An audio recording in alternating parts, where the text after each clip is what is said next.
everyone. Thanks so much for joining me for this week's episode of When I Grew Up. On today's episode, it is my pleasure and honor to welcome my guest, Tim Jo. Hey, Tim, how are you? I'm doing good. How are you? I am great.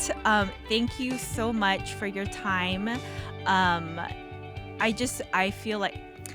feel like you don't need much introduction, but in case there's somebody living under a rock, we should introduce you. Tim is an actor. For me, I've actually seen you on a few things. Pitch, there's a show called Pitch. It was on Fox, and I Mhm. loved it and was so disappointed when it was canceled. And I was like, I'm not even making it up, Tim. Uh-huh. I was like, I wonder what happened to that actor. Cause you were a Korean, you could tell. I was like, he's a Korean Yeah. guy and Yeah, he you can made it. tell. Yeah, Uh, and he made it on this show and you were so good. I was like, oh, I wonder what happened to him. And just kind of life goes on, yeah, honestly. yeah. And then um I'm watching my new favorite show, This Is Us, Hmm. and there you are. And I'm like, oh my gosh. And I turned to my husband. I'm like, oh my gosh, there's this show called Pitch, and he was on it, and now he's here. That's so crazy. And now Wait, I'm did you like, know it was me? yes, I Because knew it was you. I looked very different though. Because like if pitch, I think I'd put on a lot of like weight because I Uh huh. wanted Uh to look huh. a little bit thicker, bigger. My hair was short, and then Okay, for This Is Us, I'd lost a lot of weight. so maybe, but then like your face is very distinct and it was familiar, and the only thing I could recall was that show. Okay, and then so I did Google it just to be sure. Yeah. Hmm. But yeah, Uh, and then now here you are in front of me, and again, super thankful and just grateful to hear about your life and story today. So thank you again. no, thank you so much for those kind words. Sometimes when you're struggling through a career like this, you're living in this little bubble. So especially in LA, Mm. um, you just don't know if anyone's watching any of the work you're putting out. So anytime someone says they've watched, even if it's This Is Us and they're appreciate it, that really means so much.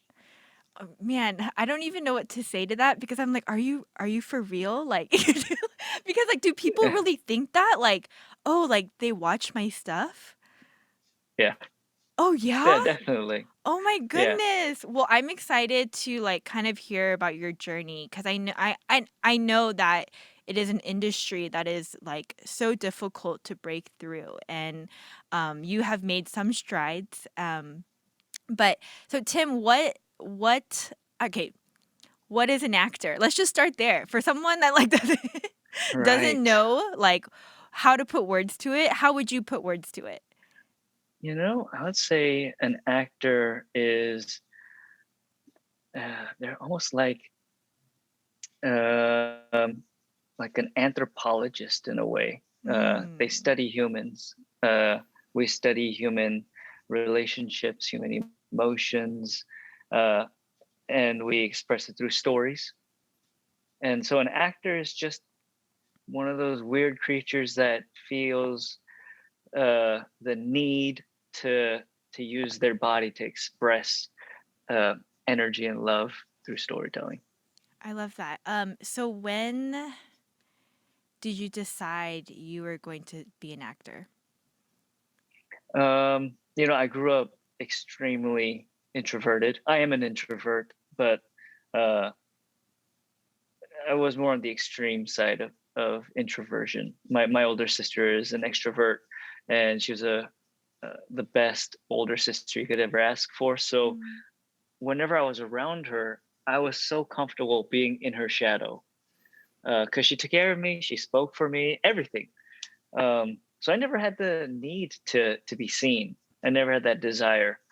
But around eighth grade, my friends and I were skateboarding around the school, and we saw that the school musicals were having auditions. The musical was having an audition, the annual musical, and I just wanted to make them laugh. And so we crashed the audition, and we auditioned as a joke. And I just was just trying to make my friends laugh. And in that process, after that, I ended up getting cast as one of the lead roles in the musical. Oh my gosh. And I remember I did the whole thing. We went through the whole process, did the play, I mean, did the musical.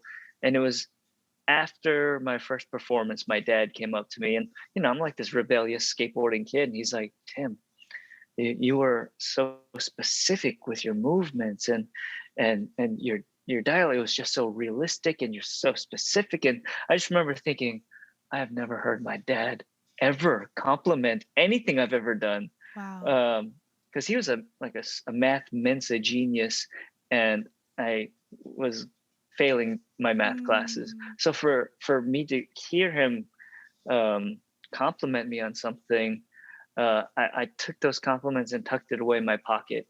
And then when I was in college, uh, studying failing my computer science class, and then trying to do or whatever, advertise, whatever it was, just failing all these classes, I was like, why don't I try an acting class? My dad said I was good at that. So then that's how naive it was, and that's when the acting teacher. You always. I don't think I was not a good actor, to be very honest, and it's not being humble. It's just I wasn't. I just loved it, but every now and then you'll have these people in your life that give you the encouragement you need at the time you needed it. Yeah. And this acting teacher said, "I think you should take the next semester's class. I think you have something special." And that encouragement plus my dad's encouragement, I was like, I'm going to be an actor. And That's I'm still in insane. contact with that teacher. Actually, I just had she visited LA a few months ago, and I had lunch with her and Oh, got to introduce her wow. to my wife and everything. How amazing is that? I love when things come around full circle like that. Um, Yeah, you know, oh, sorry. So when you were in where did you grow up then?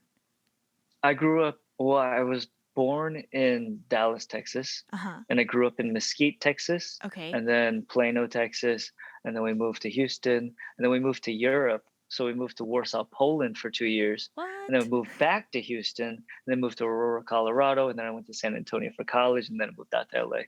Oh, wow. So a lot of your life was in Texas then. Yeah, all in Texas, but a lot of moving. Yeah. How is that for you? Is that difficult as a child? Uh, I think I always loved.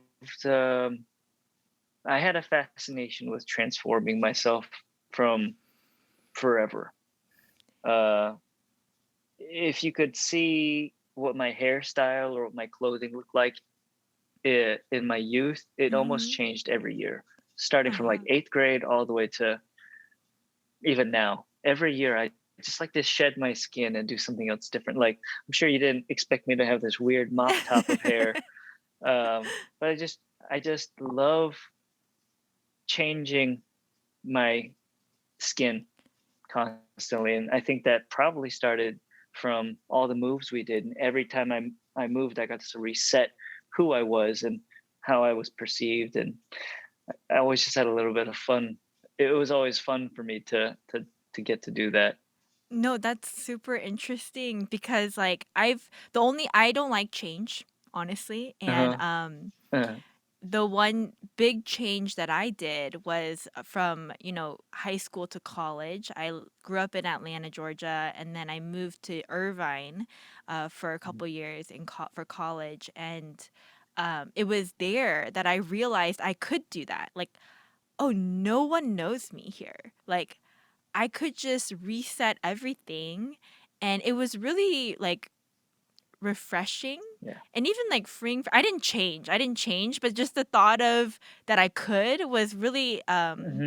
kind of a turning point honestly for me. But that's interesting that you say that. So like you feel Yeah. like with each so you actually took the move as kind of like something positive, like a perspective was shifted, because I feel like a lot of kids that I hear move around, it's common for them to Hmm. hate it. Like they hated Hmm. moving to different places. They wanted to stay in one spot. Um, but it seems like you were okay with it. Yeah, I think it must, maybe it was my survival technique. Mm. Because I think I did grow up being an Asian American and an extreme minority in Mm, every, including Warsaw, Poland, every right. city I moved to, I was not just a minority, but one of the, you know, you could count the number on one hand how many Asians there were in that community. Um, so it's probably self-preservation, like a survival technique. Mhm. Um, uh, but I did grow up with a healthy dose of self-hatred and feeling invisible. So maybe it was my Mm, own way of being seen without mm. uh, needing to use my voice. Yeah, yeah. Yeah, that's really self-aware, Tim. That's amazing. But a question that comes to mind as you were talking was, you said that you in a lot of areas that you moved to growing up, you were the minority, Mhm, and you kind of had to, I don't know, probably adapt in some way. Being an actor in the United States and being an Asian actor, I know that like there aren't a lot of leading roles for Asians, or at least that's what I'm made to believe as I watch things, and also mhm, even just what the media and social media portrays to me. Um, mhm. do you feel like the way you were raised helped you in breaking through, or like kind of just, I don't know the right words. I'm so sorry. Like Oh, fighting your no, way yeah, to get where you want to be today? yeah, absolutely. I think growing up the way I did uh, gave me the foundation uh, in which I could build my career of basically why why would I suffer through a career that every door was closed and I never saw uh, Mm, an example of any opportunities? Why would I go through that? And I think it was the growing up invisible, mm, desiring to um, see myself on screen or to help other people feel um, accepted by seeing people like themselves on screen.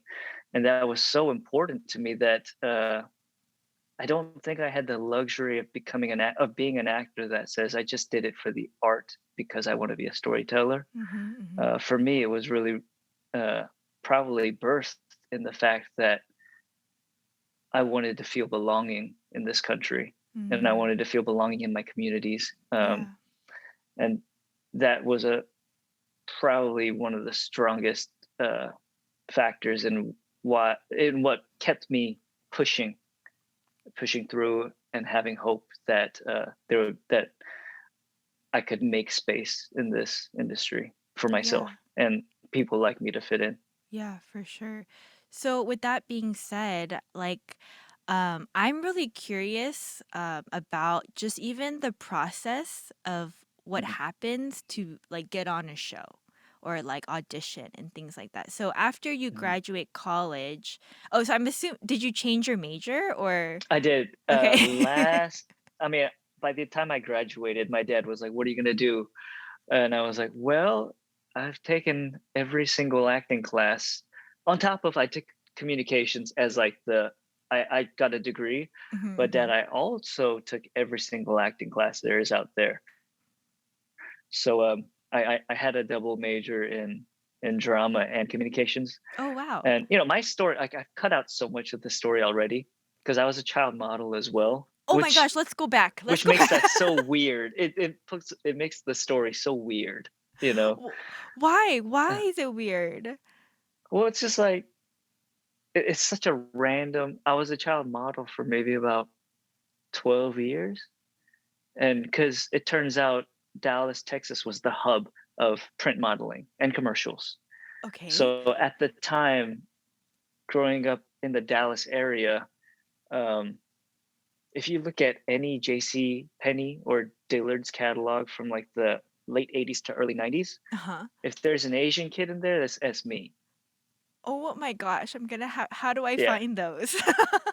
just you can probably just Google like a 1992 J.C. Penney catalog and just flip through it if there's like on online, and if you see an Asian kid, that's a high possibility that's me.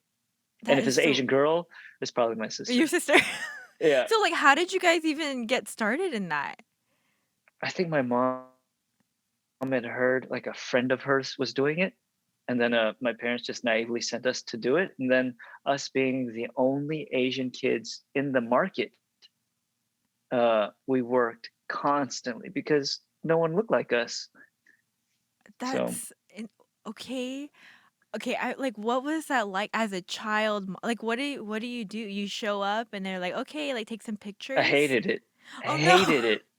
Imagine your child, your 5-year-old right now. Can you have them go to a location, take them out of school with a doctor's note 2 times a week minimum, have them go to a location, put on uh, some clothes, take pictures without moving and just holding a smile for, and then changing clothes, changing clothes, and then do that for like 4 hours, you know, I guess two it would times be a week, pretty awful. every week.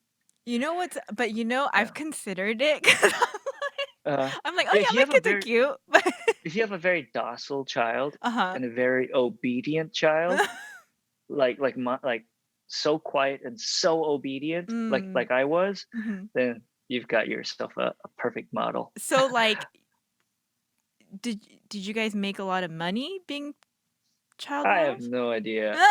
Yeah, I know I did like some commercials and stuff too. I think my biggest commercial was like a Chuck E. Cheese commercial. Whoa, that's a big Yeah, deal. In the yeah. 90s, that's a big deal. Yeah, yeah, I was playing the violin and stuff like I've even met someone in Poland. I was telling them this story, and they're like, "Wait, you're the violin kid in that Chuck E. Cheese commercial?" I was That like, is "Yeah." He's like, hilarious. "I hated you because I played violin and you were so bad." In Poland, they Yeah. oh my gosh, Oh that's no, so I funny. just met a kid that was from the States that Oh, was okay, living okay, in okay, okay. Poland that But had seen the commercial when he was living in the States. which is super crazy, but that's so Yeah. funny. Okay, so, you did all of that. So it wasn't unusual for you like, you're familiar with, like, being in front of a camera, I guess. Well, for me, it was like doing piano lessons. It was like going to school, going to church, going modeling was I was so obedient that I thought everyone did it. I How thought everyone doing interesting! so it was just something I did, something I hated. And then when I started getting teased at school about it is when, I think it was in 4th grade that I asked my dad, like, or I confronted my parents saying, nobody else does this. Like I was so betrayed. And then they said, "Oh, well, if you don't wanna do it, you don't have to do it." And I was like, "I don't wanna do it. This is the worst." And they said, "Well, do you wanna try acting?" I was like, "You have to talk in acting. That's even worse. Are you kidding?" Never, never. And then I actually clammed up. Like, if I was, like, an introvert, I totally became an extreme introvert after that, and I I think I avoided cameras all the way up until I was, like, 22 or Holy something. smokes, so you were scarred almost from this Mhm. experience, I and still then don't like still cameras. oh, interesting, that is so I wouldn't fascinating. say it's because of modeling, but it's Uh-huh. probably because of modeling. I just very uncomfortable No, man, taking it's a like still deep photo. trauma in your life. Probably. Yeah. Okay, so you did all of that, and then you went to college Mhm. and or lived your life and went to college, and then, Uh-huh.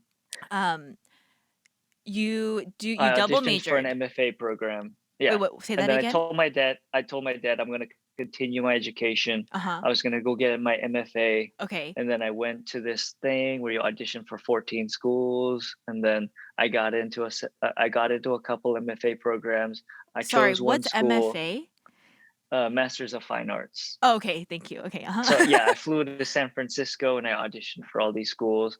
And then I think three of them said they would like me to attend their school. I Mhm. chose one of them, and then like 2 months before the school, before this the school season when the semester began, Uh-huh, uh-huh. um, they they emailed me saying they changed their mind, which Can was they do so that? messed up. Can they do that? Well, they did, Oh my they did, gosh. and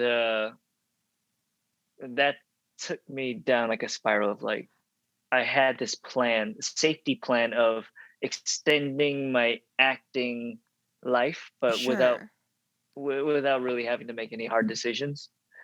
Just asking my parents to like send me to you know, graduate school. Yeah, yeah, yeah. Okay, so, Yeah. I mean, what did you do then? Wait, first of all, Yeah. so that was your plan, right? Like, you just told me Mhm. to go get your master's, but is that necessary? Like, I No, know okay. no. Okay. I just wanted to study more, Okay, okay. and I just wanted to prolong the eventual LA move. Okay, gotcha. Yeah. Um, so did you go to a different program? Uh, no, so then how can I tell this quick? You can tell it I long, was it's fine. well, I was always a very obedient kid, didn't Uh-huh, party uh-huh. much. I have a little sister who's 11 years younger than me. Okay. So I became a daddy Mm, brother very early. So I was always cognizant of being a good example. mm. And she was also my best friend. So, I dropped out my friends and I just loved playing with my sister all the time. Oh my So I didn't really gosh. have a crazy like nightlife or party life or anything like that. And even throughout college, I was just the average partying college kid. Had a good time, but I didn't do anything really bad. Um, but after I got rejected from grad school, I did party a lot. I think weekend after weekend after weekend, I was just going out with my friends because I was like, I I just got rejected from grad school. I don't know how to tell my parents, or I just don't even know what I'm going to tell my Mm. parents about this plan I had for my acting career. Mhm, mhm. And in very dramatic fashion, it was Easter weekend, and my mom said, "Can you please not go out this weekend?" And I'm like, Mhm. "We already made plans. I'm gonna go." She's like, "But it's Good Friday." I'm like, "I'll be back home later tonight. I'm gonna go." And then that night we ended up just in an altercation, and we got jumped. And then I got a baseball bat to the head, and I got my head split open. And my friend did too. Oh my goodness. And then you know, after that became like a whole thing of like detectives were calling saying, "We found the guys. Can you come testify? Can you come to like a lineup?" And all that kind of stuff was happening. And that was the moment when my mom was like, uh, "I know, I know you're going through a lot right now, and if you want to move to LA to pursue acting, I think you should go now." Oh And my gosh. with that blessing, I reached out to a person that directed one of our plays in college. Mhm. I emailed him because he had an acting school out in LA. And he said, "If you ever come out to LA, check out my school." I emailed him, auditioned for a school, and then moved out to LA a couple months later. That's insane. Hmm. Um, so I guess you were pretty your mom felt that you were at a place where you needed some encouragement and is why you feel like if you didn't have her blessing, you wouldn't have gone? I wouldn't have had the courage. Mm. Yeah, yeah.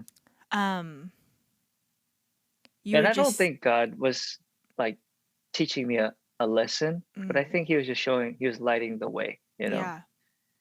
Uh, Um, can I ask, like, I mean, I guess for me, it would be obvious, like, why it would be scary, but can I ask mhm. specifically, like, um, were you just scared of rejection or failure or just the unknown or uh, One thing is like it's like saying I'm gonna go to Vegas and win the World Series of Poker, but where's Vegas? Where do I play it? What is poker? How do I buy in? And yeah, yeah, it's this is a basically great example. I totally get what you're saying. I had no idea the first step towards becoming an actor. Mm. Mhm. Okay, so what is the first step towards becoming an actor? I mean, my first step was to be in that school, um, and to just study, study, study. Mm. Um, but again, my story has been so it's I've been so blessed and so lucky. Mm. Um, and like everybody who's a working actor, they have everybody has such an incredible story. But mine, I moved out to LA and I told my mom, I've read in books and I've heard from people saying that it takes 10 years for you to get on to like to see yourself on television. It takes 10 years of a grind. And like like I just can you give me your support for 10 years? And I Mm. promise I'm gonna get on a commercial or maybe I'll get on a television show. But can you be patient for 10 years? And I told, my dad too. I don't want to take him out of the store, but to my parents, can Mm. you give me 10 years? And they gave me their blessing of just moral support. Now, I don't know if they're biting their tongue or what they were really feeling on the inside, but they gave me that blessing. And with that blessing, I moved to LA with courage. And it was 10 weeks later that I booked a studio feature as a supporting actor. And I was soon 10 weeks later, I was on a flight back to Austin, Texas, on set with Lisa Kudrow and Vanessa Hudgens, and on a chair with my name on it, and it was ridiculous. That's crazy. So That was you 10 weeks later. that's insane. Yeah. I like okay, so you went to that school and you were a Mhm. student there, I'm assuming, right? Mhm. Okay, and so like just for somebody that's like think like listening to this and they're like, "Oh yeah, I want to be an actor" and things like that. But like I'm sure once you start to meet people and network with people, you figure things out. But for you, after being in that school, like what happens? Like how do you get to a seat where you're, working with names like Lisa Kudrow and Vanessa Hudgens and like Yeah. do you get a manager or what happens?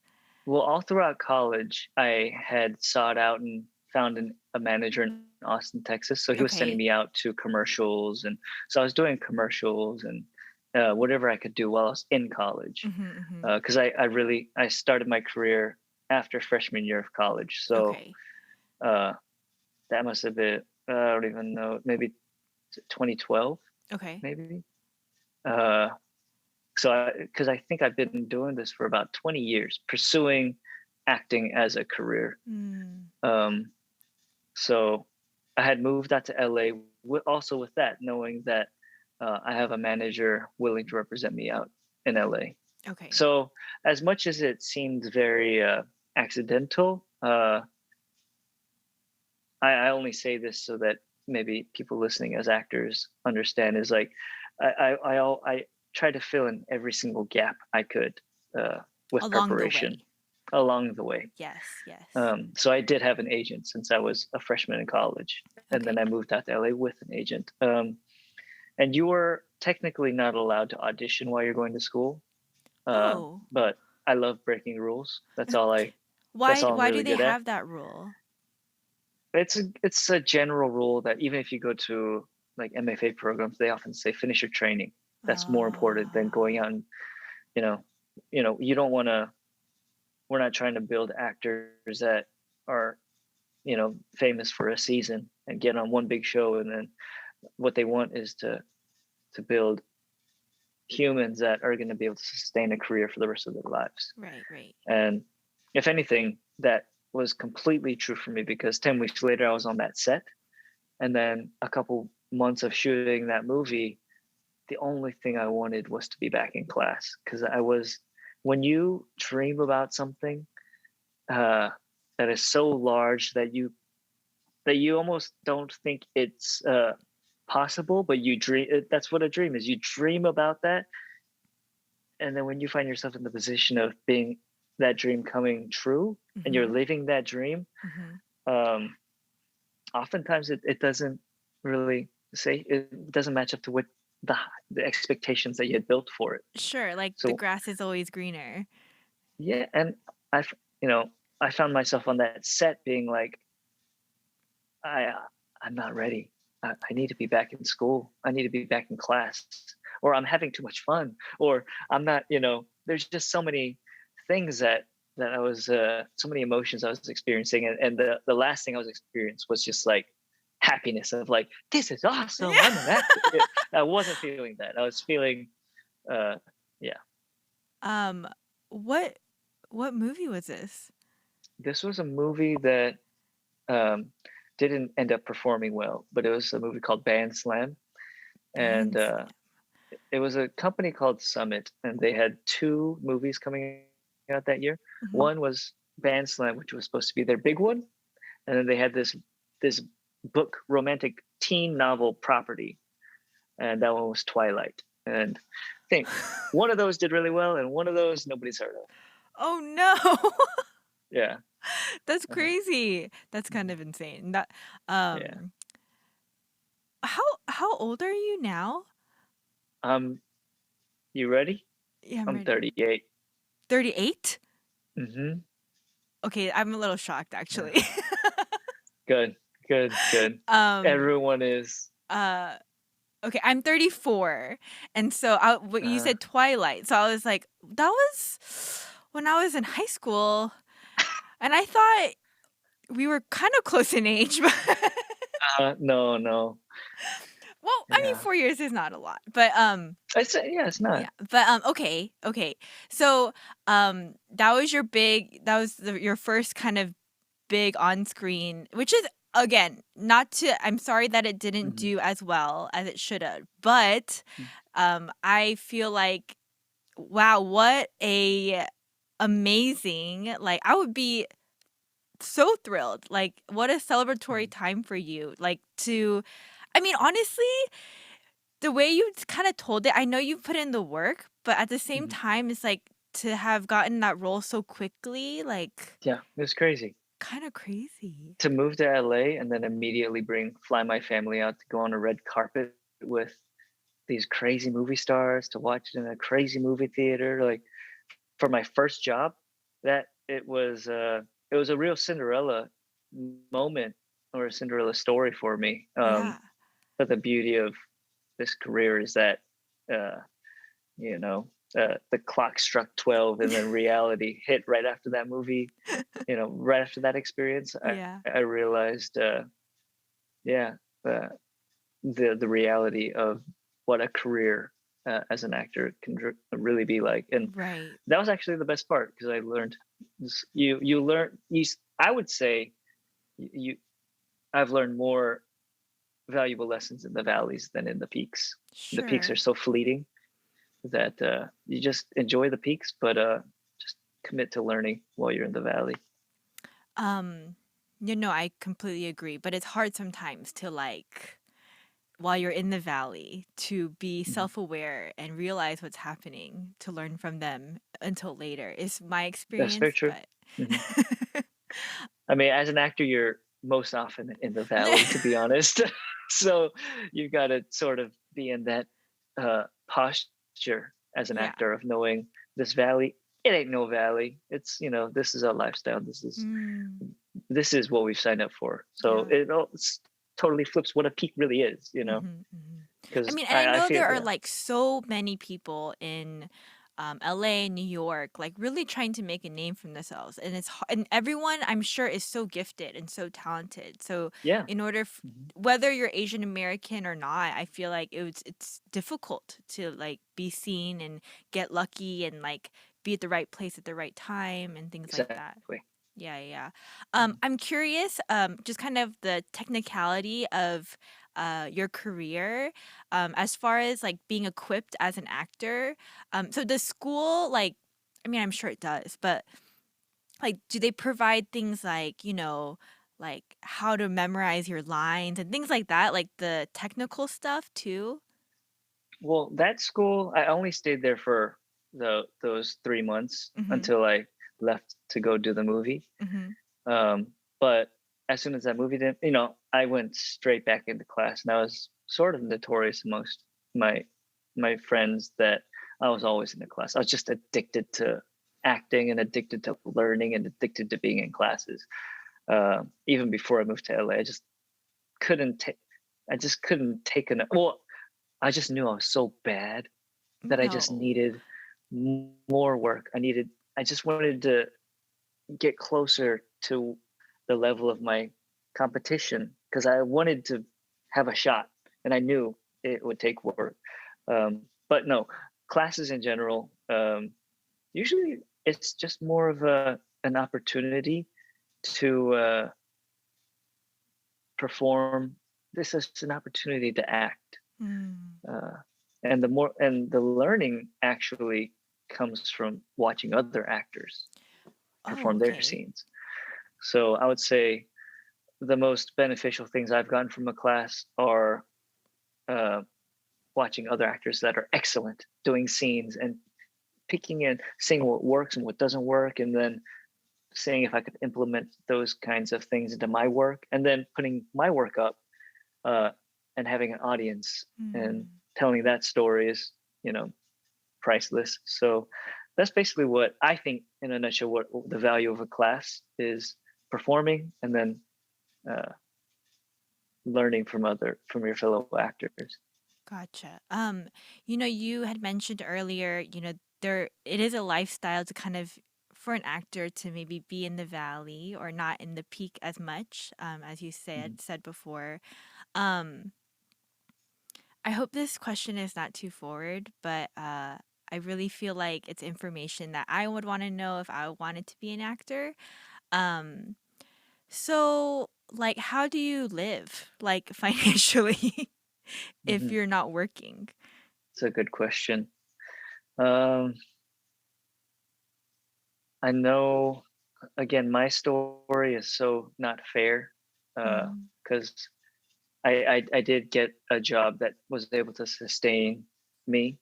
Like soon after moving to LA, I was able to get a job that paid off my college and then sustained me for the next year, where I could pay for classes, pay for coaching, and then with that with that amount of money, I was able to adopt the attitude that I don't care if I coach 10 times, each time is $100 or 75 or whatever it was. If I coach 10 times, if I book one of those, I'll be able to afford the next 10 coachings.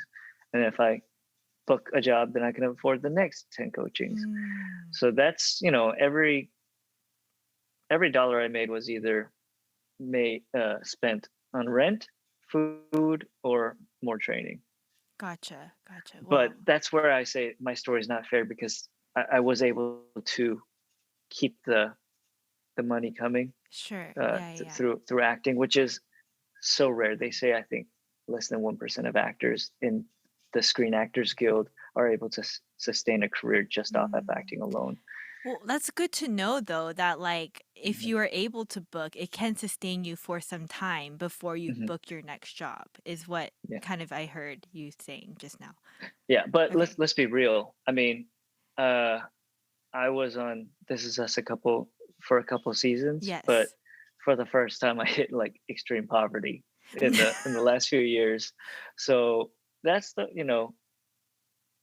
was the first time I had to really come face to face with accepting that I'm unable to make a living for my family. I have a Mm. daughter, I Mhm. have a wife. Mhm. Um, she had just closed her flower business that Mhm. was basically keeping both of us afloat. Mhm. But after she closed that, and I wasn't able to get an acting job, um, yeah, things got very slim. Yeah, man. I can't imagine. I'm sure it's so hard and like just the wonder of when will the next job come in and Mhm. things like that too. But Yeah, if sounds only I like you have a saved great the wife money in my though. youth. Oh, yeah, she's the best. If Sorry, what only did you I say? had no, no, if only I saved the money in my youth. Mm. If I was more wise with the money in my youth, then I might have had some once I had a baby. But From all those you modeling live jobs. and No, you I'm just learn. kidding. Yeah, exactly. um, Maybe my parents have that, but also to say with parents, like my parents have always been a support to me, not only morally, but they give me the comfort of saying that they would be there for me financially, and just to mm, know that has given me an extreme sense of peace. And I have so mm. many friends that don't have that support, uh, career wise, or even their parents saying, like, if you need something, let us know. And so I know what a gift I have with my parents and their support. Yeah, no, truly. I'm an only child and I have lived a comfortable and privileged life and I don't feel Hmm. apologetic for it, but as you just echoed, like, yeah, it is a gift and you know, I hope that I can be parents like your parents to my kids because You know, more often than not, I would hate to say, but like I think yeah, I do hear a lot of stories of, creative people that are Asian American that want to go in that direction that have parents that aren't as supportive. Yeah, So yeah, I think how awesome is it to see you talk about how the generation before you that has invested in you has allowed you to be where you are today. Yeah, absolutely. it's Yeah, like so awesome. my parents, I wouldn't be here without their support. So for me to tell a story of my successes Mm, is truly nothing without giving the credit to my parents. yeah, that's awesome. Um, okay, well, sorry, I'm getting so sidetracked, I feel like, but I could do um, this all night. uh, I won't do it all night, but I will take a few more minutes of your time if that's okay. Please. Yeah. Um, so I have to ask about This Is Us because it is my favorite show. Uh-huh. Yeah. And I was like, like so sad. I think when you have your own kids too, like those kind of shows get even more like dramatic and Yeah. emotional, and it was off. The last episode was just I was a mess. But all that to Yeah. say, I'm curious, like how many Jae-Wons, like, interviewed for this, part? Like, before you or Uh, was it always supposed to be a Korean guy or right. Um, the answer is zero, and the answer is yes. It was supposed to be a Korean guy uh because it was actually written for me, Oh and my gosh! so I didn't have to audition for it. Um, so to take the story back a little, my very first network I mean, I The did a television Neighbors. show. The Neighbors was the second Oh. series I did. I did a Okay. series on TBS. No, you're right though. I did a series on TBS, and then my second series, but this was for network television, not cable television. But Uh-huh. a series for network was The Neighbors, and it's probably one of my favorite projects I've ever worked on. It probably will be my favorite project I ever worked on. Oh, man, I Uh, should go watch it then because I haven't it's seen it, but it's just you're gonna watch the first 2 or 3 episodes and say this is dumb, but if you can make it to like episode 6, uh, it might be your new favorite show. Oh, yes, okay. Uh, It's on but my list. just know that hey, if you like it from episode 1, then awesome. But give it a couple. It's silly. It's Yeah, no, funny. I get it, and actually, I read the premise of it, and, Mhm. isn't it's kind of similar to, like, Third Rock from the Sun, no? Sorta. It's yeah. It's sort of like Third Rock from the Sun meets. Uh, we had writers from Family Guy. We had Okay. writers from uh, How I Met Your Mother, and then the showrunner was the same showrunner that created Pitch. So with Pitch, after The Neighbors ended, you know, reality set in. I was the lead on a network sitcom being watched by millions of people every week. Once the show got canceled, I thought maybe the next job is right around the corner. Mhm. I couldn't book a job for the next 2 years. I auditioned a lot, but there's no space for me. Um, Mm. maybe I just wasn't good enough. Maybe who knows? I couldn't find the next job, even though I had been one of the few like dozen people that are constantly on television week to week. Yeah, There were yeah. even guest stars on my show that were Caucasians that found their next huge gig. But for some reason, as a lead on my show, I just couldn't get another job. And then I got, I think it really was 2 years later. I got an email saying, "Can you audition for uh, this baseball show?"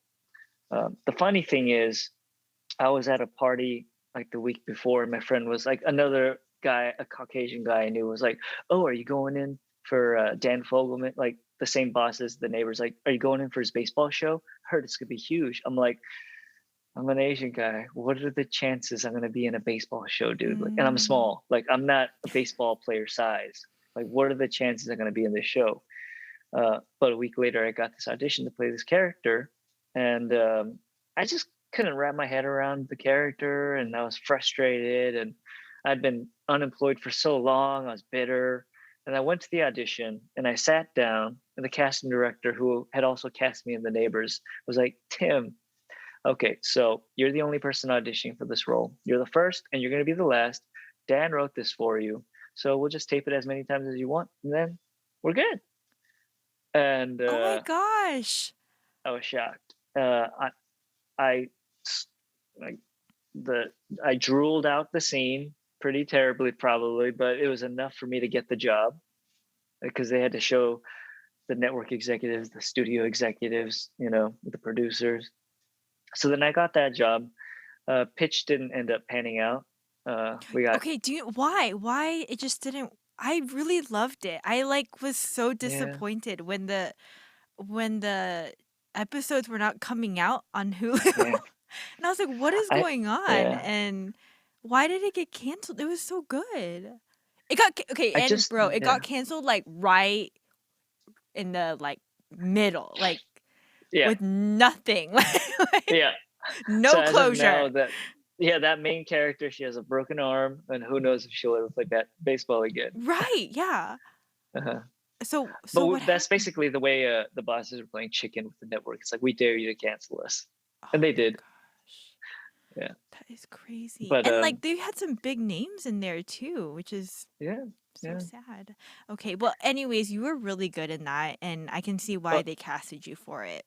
well, thank you. I was very self conscious about my performance that entire season, that whole show. So it's interesting. Like, that's a show I probably can't watch because I was so in my head. Anyways, uh, Fascinating. That's so fascinating. yeah. Okay. So Uh-huh. after pitch ended, again, I couldn't get a job, Mm. and that first 2 year stretch was tough. But I had money in the bank account because I had done The Neighbors, Mhm. but then pitch ended, and I think I hit another 2 year stretch. So when you say, like, where did that guy go? I was sitting at home saying, where did my career go, and am I ever going Mm. to work again? And everyone says that, of course, but oftentimes I hear non-Asian friends being like, I haven't auditioned in a month. And I'm like, I audition maybe once a month. Mm. Like, as an Asian American guy, the reality for us, at least a couple years ago, it's like, we're lucky if we get, you know, 12 good shots in a year of, Mhm. like, Mhm.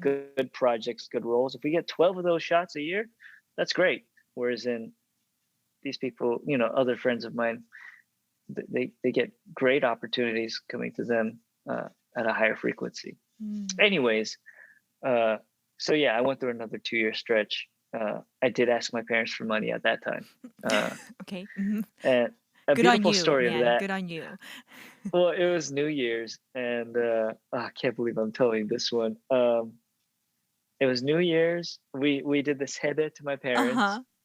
We bowed, and my parents were just my parents know that I was having a very tough time, and they're just giving me, praying over me with strength and giving me supporting words. And then my dad handed me an envelope, and I'm not a crier, but I remember in my thank you to him, like, I was my it's just, I've never cried as an adult in front of my parents. Okay. I didn't cry then, actually, but I think my voice quivered and maybe a tear came out, and I was just so ashamed Oh that no. they were giving me money because I never wanted to ask for it. I never wanted to actually ask for it. Yeah, yeah. I didn't ask for it, actually. I just didn't want to have to take their money. Sure, yeah, yeah. And my wife was next to me. It's humiliating. We're adults. I get that money and I say thank you so much. And I remember walking upstairs and opening the envelope, and it was $500. You can't do anything with $500. And to be That's a good honest, story, man. You got me there. and to be honest, they have money. They could have given me more than Right. $500. But I remember going upstairs and be like, well, all right, come on, don't, you know, get back to work, Tim. Like, pull yourself out of it. Mm. Um, and the thing is, like, it's not that my parents were being cheap to me, because I know if I asked for anything, they would give it to me. Of course, yeah. Um, but that $500 more was like almost gave me the confidence that I knew they had confidence in me, that they didn't need to give me what I was seeking wasn't money, Mm. you know? And that $500 gave me so much more confidence to just pick myself back up and get back to work and Sure, believe in myself yes. again. Love it. Um, Parents always know best. yeah. Um, but maybe they also didn't realize how How bad much it I needed money, was. how bad it was for us. Oh man, no, but Uh, for real, I was like set up for like this story of how like you're gonna say like, yeah, your parents just always know, and then they knew what I needed in that moment, so they gave it to yeah, me, and then I was gonna be like, yeah, like you and I were parents now, so like, we yeah, kind of get this heart, but that was not the story. That was not no, it. yeah. So anyways, time goes by, 2 years goes by after pitch ends, and then I get a call from my agent again, my manager saying, Tim, this is us is asking if you're free from like November to whatever, uh, for like a 4 episode arc. And I'm like, oh my goodness, I can't believe This Is Us, that the opportunity from This Is Us has come, because it's the same boss that did The Neighbors that also did Pitch, and now they're asking to audition for This Is Us. And um, I was that was, but at this point, this is a gigantic success. So I'm like, oh, like I don't want to do bad in front of him. Like I was getting so scared, and I'm like, yeah, I'm free the next few months, of course. Like, what else am I doing? I said, when's the audition? And then my manager was then like, it's not an audition. They wrote you in. Oh my Uh, gosh. they wrote you into the show, and uh, it was hard to believe that that was the case. I waited a couple weeks until like paperwork and all that came through. When I got the final contract to be on the show for 4 episodes, and the call I got to make to my parents to say that I had gotten the job, I that's when my parents saw me weep, and we wept together. Oh my Uh, goodness. How awesome yeah. is that? That's so great. And yeah, I mean, This Is Us And then was those, yeah, huge. And what's well, that? and then those 4 episodes became 4 seasons of television. I mean, yeah, So I was gonna say it was much more than 4 episodes, I remember, but I mean, you yeah, lasted till the very end. yeah, yeah. I think I got a little bit of a scene on the final season, but Yeah, you yeah, did. It was when yeah, I he, got a toe in. yeah, yeah, yeah. But, Yeah. when he was, uh when Randall was being, what is it, tossed around for presidential candidacy or something like that? Sorry, Hmm. sorry for spoilers, people, but Yeah. Yeah. So yeah, th- that one just another crazy story of grace, and just I don't know what I did to Dan, and I don't know Mm. what I've done to get the grace of God like I have so many times. But yeah, Yeah, right. no, I don't want it to sound like fluff because it's not, but I'm sure what he saw in you, like I mean, I'm not just saying this. I truly think you're very gifted. I even texted my friend because she's also a This Is Us fan. I said, "Girl, like, do you know who I'm interviewing tonight?" And she texted back, he is like so incredible because she actually watched Pitch too. We're really into TV uh, shows. Me and this. uh, Hey Diana, hi, shout out. hey But Diana. and yeah, I again, it's not fluff. I think that he was like, you need to be in these shows because you are good and you are gifted. And how awesome is it that we get to experience your gifting in that way. I again, I feel like I could talk to you forever, but just to kind of round things out, just a few more questions. Sorry, are you okay with Don't that? apologize. I just love this kind of stuff so much. Okay, Growing up, great. uh, the the only thing I could have ever wished, or that I could ever wish for a career. that I have, is I hope one day a kid can watch, you know, me on screen one day Mhm. and say, "I don't care. Big deal." And that would be incredible Man, right you're there, right. You're so right. And you know? yeah, there's a lot to what you just said because I don't even so I grew up like similar to you. I grew up in a city here, a suburb here in Georgia where I was one of a handful of Asian Americans and that was just my life and I didn't know any better and um honestly, I think even my identity as a Korean American didn't kind of happen until I moved for college, like, I moved to Irvine of all places, right? So Yeah.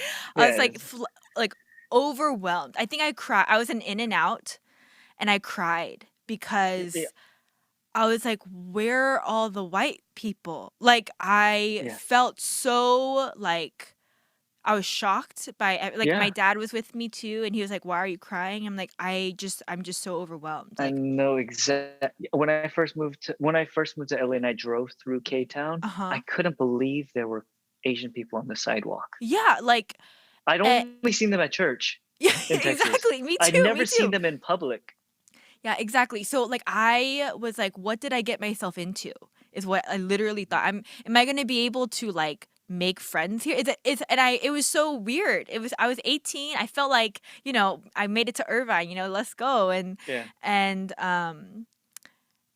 what I'm trying to get at is, that's when I kind of, like, embraced, I think, more of my identity as a Korean American and what that represents. And then even after I graduated and all these things, and my life took a lot of twists and turns, but I became a figure skating coach in Georgia, Very cool. Uh-huh. and I started so my first 2.5 it takes time to build clients and stuff, but Yeah. after 2 years of working, I had almost 20 students, but here's the Mhm. thing, they were all Asian American, and they were Yeah. little girls, and I started realizing and, like, they would quit from their coaches to move to me, not to say anything about my skill or anything, but, like, when Mhm.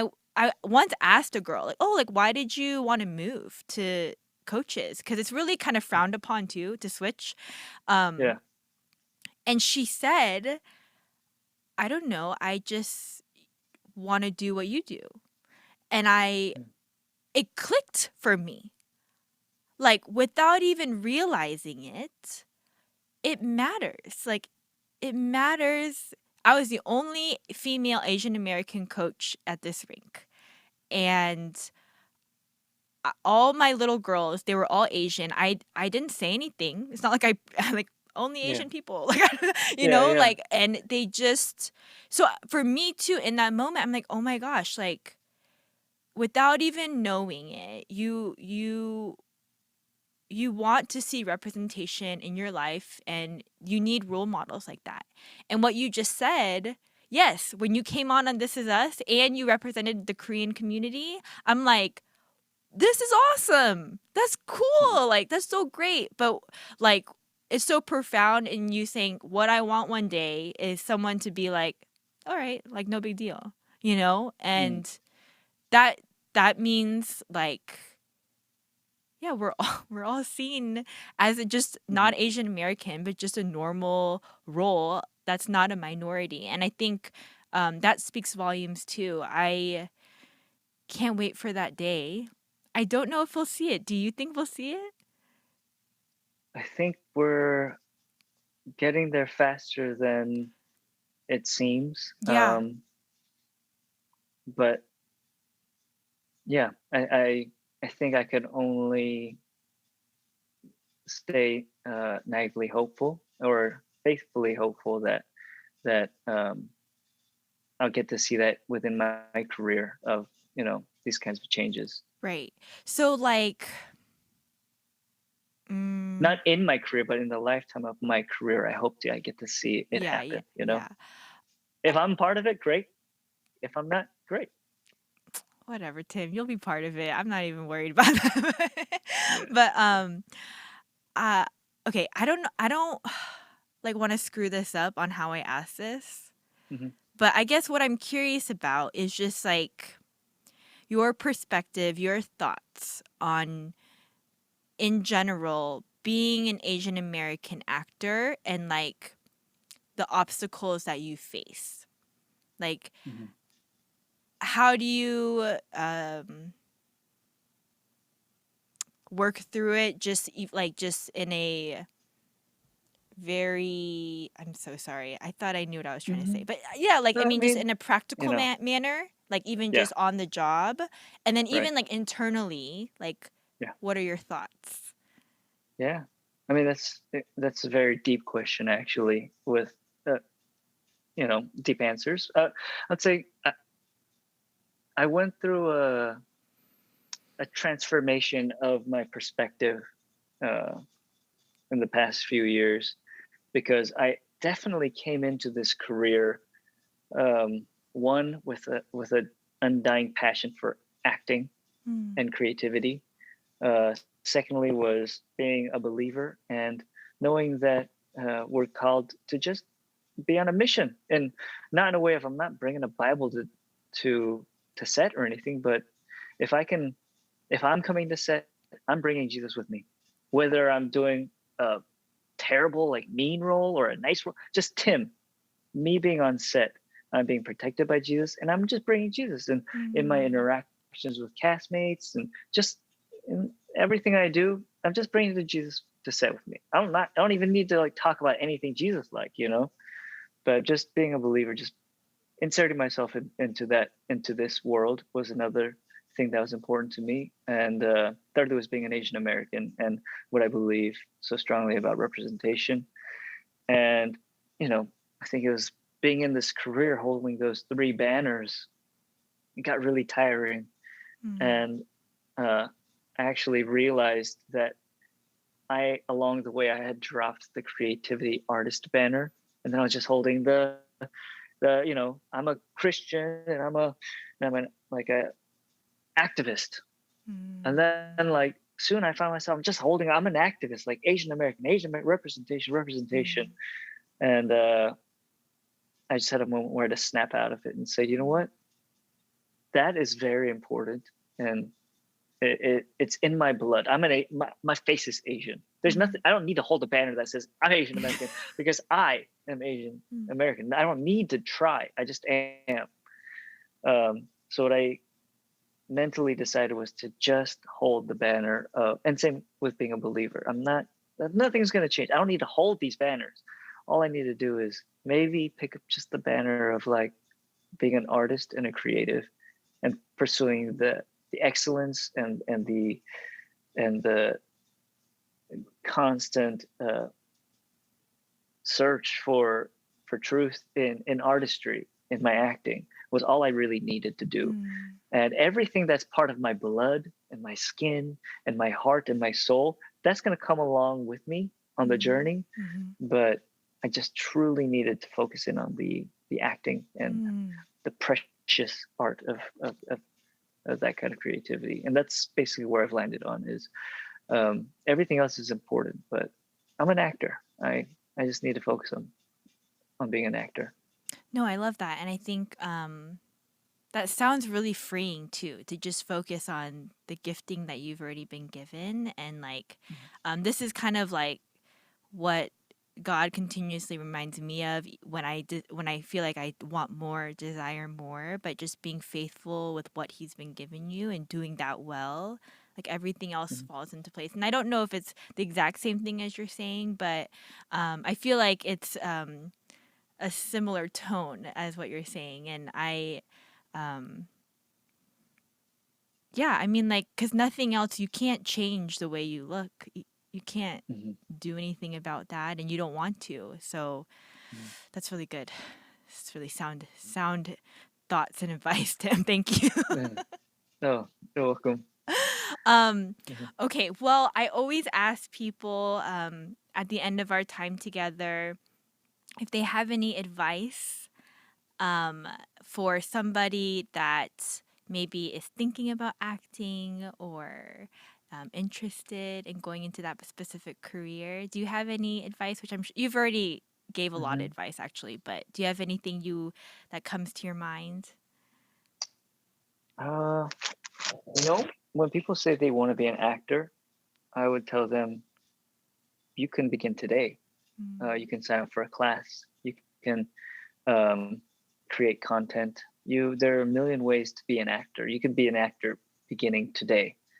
And so make sure if you have a desire to be an actor, go be one. It's when God has created us as creative uh, souls, we can create anything.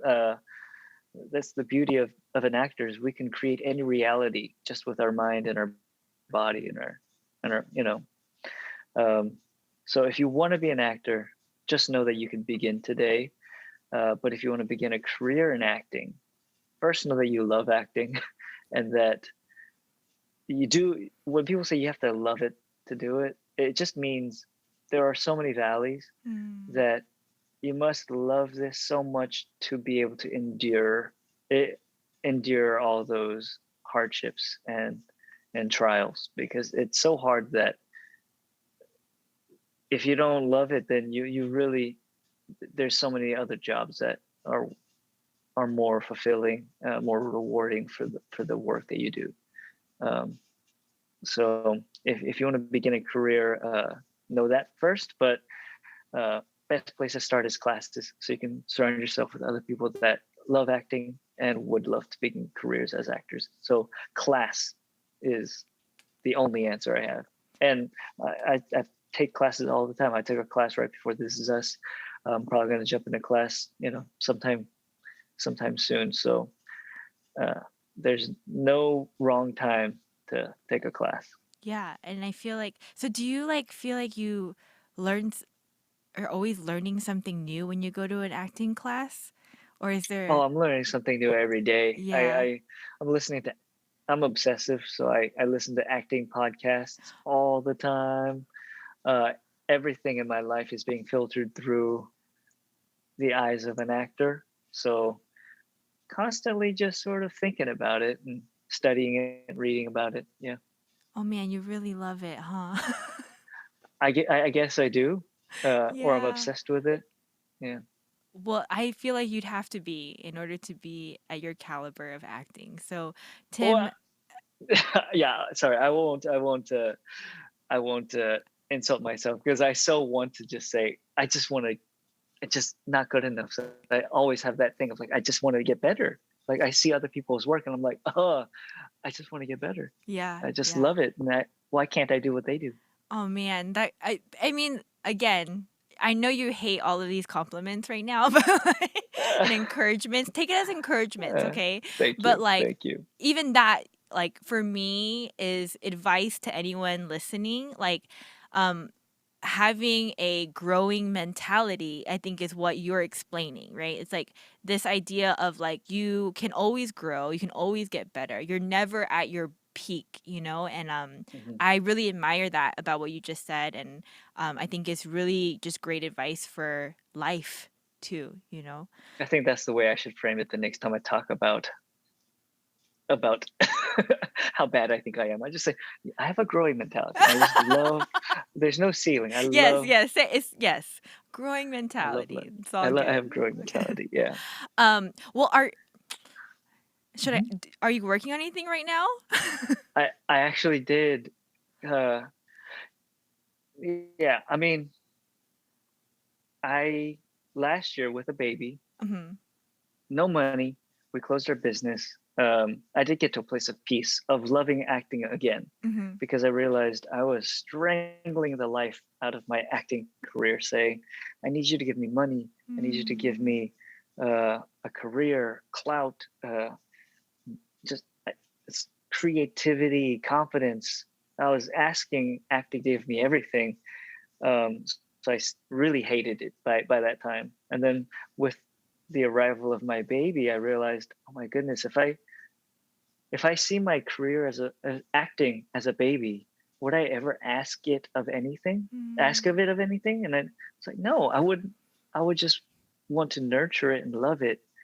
And that's what I had to say. I was like, you know what, with acting, I never want to, at least now, I hope this sticks. I never want to ask it to give me money. I don't want Mm, it to give me a career. I don't want to ask acting of anything. I just want mm, to love it and and see if I can nurture it, continue to grow it. Um, I don't want anything from it. And with that, I told my wife and my family that I'm going to put acting on ice. I have no interest in it right now. Uh, I have the only interest I have is to grow my family and to give yeah, them a solid foundation. yeah. So I was given the opportunity to jump on as a part-time staff member at my church. Oh, So wow. I still am, and now I'm the music director at my church, and I was able to at least bring a part-time income, contribute that to our family, and with that, I knew that I would be committing myself to staying in LA. Mm, So I told my team, my agents, I gave them all the call and said I'm putting it on ice. I have zero interest in acting. Um, I don't hate it, so don't think I'm doing some crazy actor move. I love acting, and I'm in mm, a great relationship with it. But I have a child, and I have yeah, a family. yeah. We close our flower shop. I need to get this part-time job and figure out the rest of my life. So I cannot uh, break this commitment. I'm not going to leave to go shoot some guest star. I'm not going to do anything. Like Yeah. I just need to say, acting, I love you. Put you to the side. And they just said, "Are you sure?" I'm like, "I'm very sure." They said, "Well, what if it's like guest stars in LA?" I'm like, "I have no time for guest stars." Mm, Uh, and then they said, "Well, what if it's a series regular that shoots in LA?" I said, "Well, if it's a series regular that shoots in LA, I'm still your client. I will put that on tape. I will I will put that on tape if you can find that, mhm, because right. that'll keep me in LA." Mm. And I think a month later, they sent me an audition for a series regular on tape, and it was to play a private investigator in a legal drama. And I looked sort of like this, Oh my sort of gosh. like sort of like a little teenager boy. And I was like, you know what? To my wife, I was like, you know what?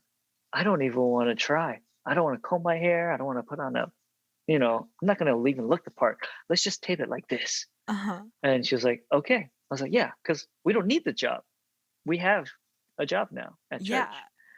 Um, so let's just tape it. So we sent that tape off, and then next thing you know, I was, Holy smokes. I had two jobs. That's So wonderful. Congratulations, Tim. thank you. That's So for the past 6 months, amazing. I was juggling two jobs, Oh my and gosh, that is to be insane. honest, the That's the trick, huh? Just like, yeah. I don't need you right now. No, I'm just kidding. That's what everyone said when they heard the story. They're like, "Yeah, once you really stop trying, like it happens." I was like, "No, but honestly, I really did try. Like, Right. I really did try." I mean,